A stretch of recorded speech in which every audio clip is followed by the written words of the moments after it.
Fala galera do tudo bem, trazendo um vídeo. Eu vou ensinar vocês como fazer uma fogueira nessa versão aqui, qualquer versão da 0.15.0, tá bom galera?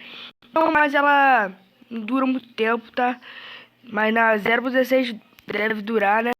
Vamos ensinar aqui, ó. Primeiro, você vai aqui, ó. Você vai precisar desses itens, tá? A flecha, o arco, o livro e a bigorna e a placa, tá? Vou botar primeiramente a placa mais difícil, começar mais difícil, tá?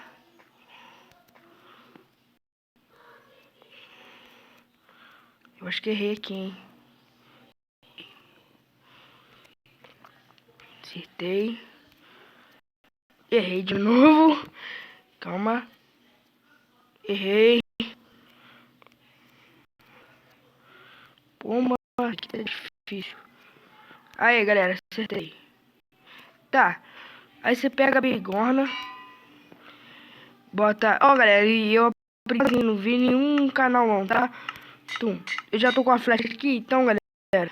E... Cadê o pano? Cadê o pano? Ah, aqui. Vai, agora vamos tirar. Vamos ficar tirando, ó. Ali no meio.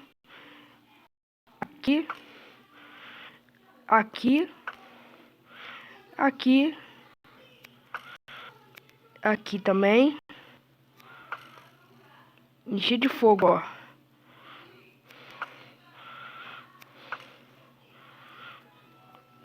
Tá bom de fogo.